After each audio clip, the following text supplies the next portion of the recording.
Hi, this is Dr. Gregory Sadler.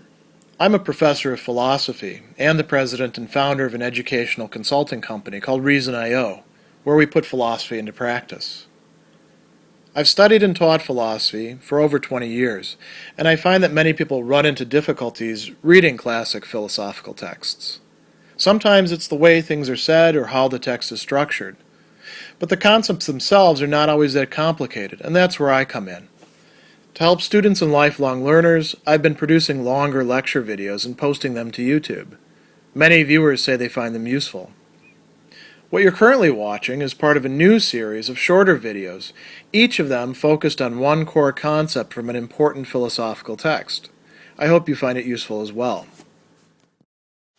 In Plato's dialogue, the Crito, Socrates makes a very important distinction and spells out some implications of that to his friend and student, Crito, who has bribed the guards, is ready to take Socrates away to another place, and is saying, look, you don't have to stay here and be executed in Athens, Socrates. Let's get out while the getting's good. It's the day before, or perhaps 2 days before he's going to be executed. So Crito makes the case to Socrates, and Socrates says, well, let's think about this. That's where this distinction comes in that is very important. It runs throughout Plato's works. It's also one that's very important in general for philosophy. And here in this one, Plato is going to frame it in terms of whose opinion should we care about? Whose opinion should actually hold weight? Should we pay attention to what the many think? Public opinion? Society?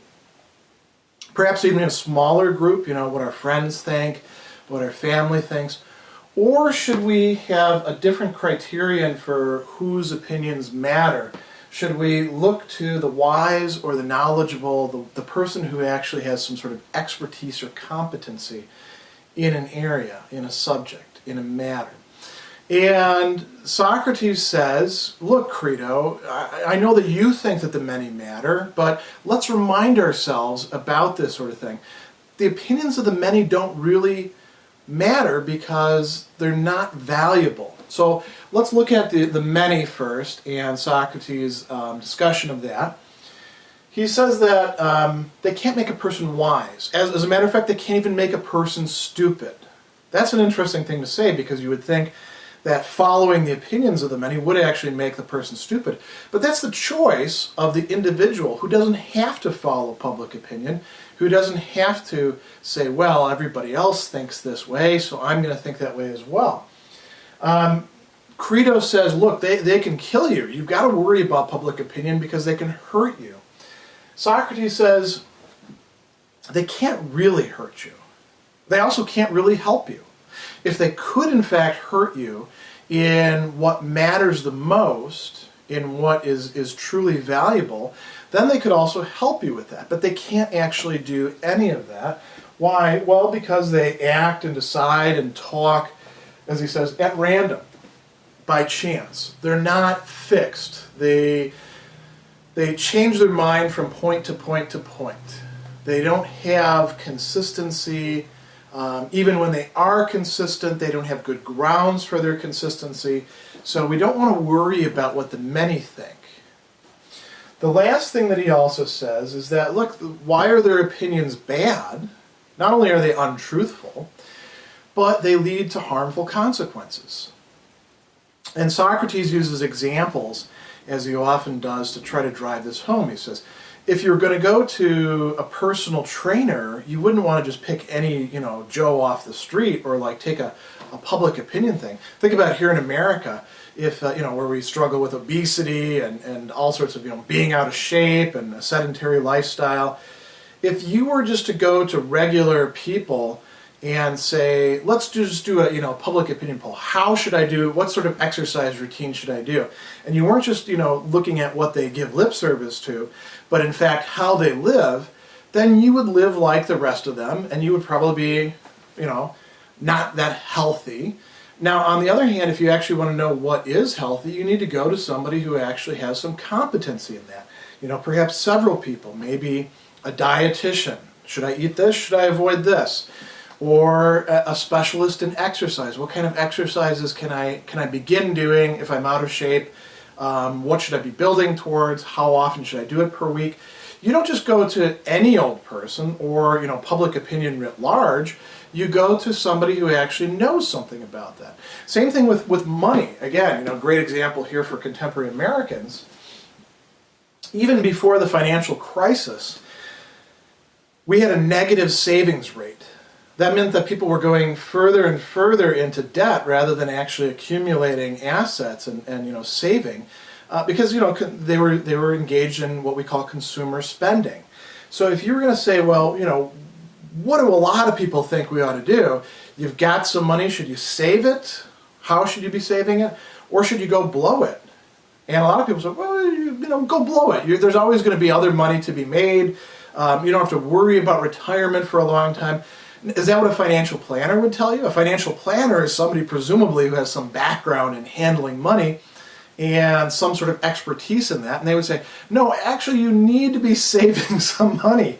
So, we can think about this with all sorts of things. Socrates has examples of, horsemanship and exercise and diet.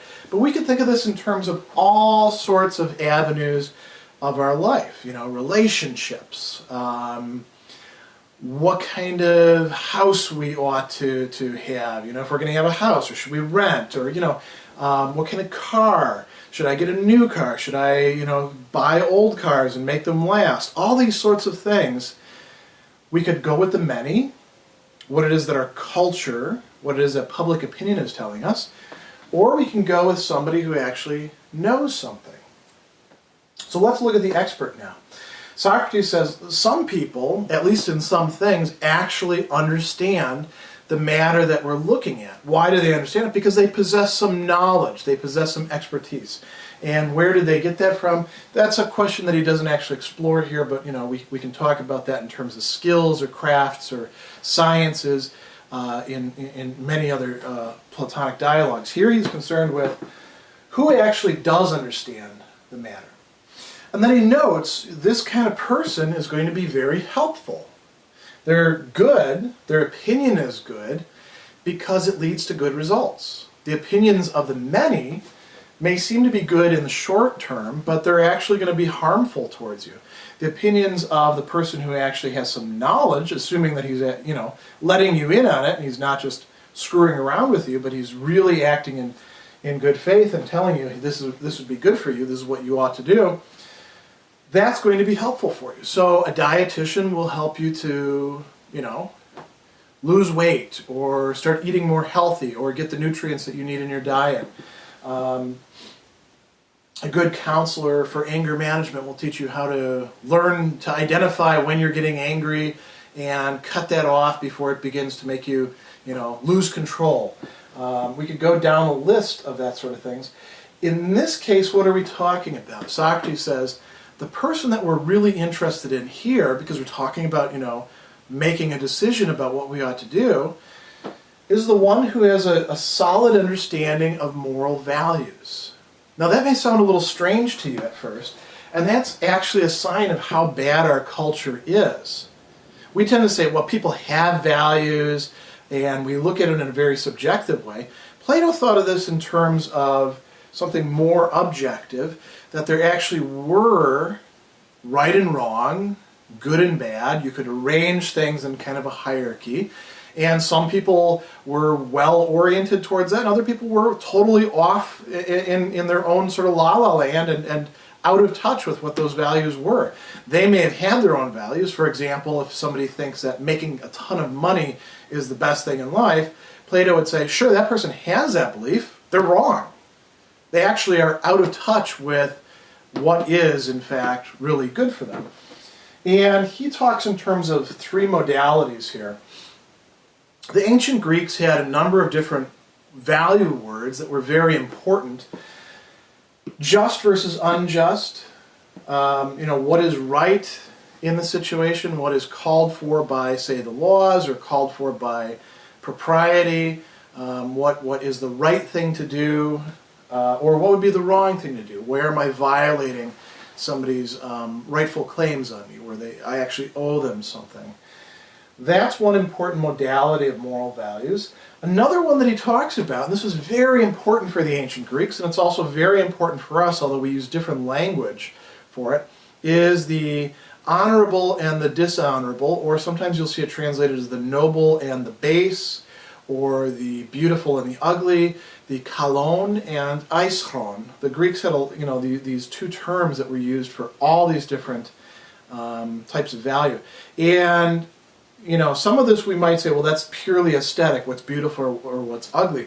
But we can talk in terms of moral beauty. If you say that person's a beautiful person, and you don't just mean looking at their form that, they turn you on or something like that, but you mean, I really like the person that they are. I think there's something awesome about them, something breathtaking, something startling, something I really admire. That's what we would call, in this case, the honorable. On the other hand, if you say that person disgusts me by the kind of person that they are, now you're talking about the dishonorable, the aischron.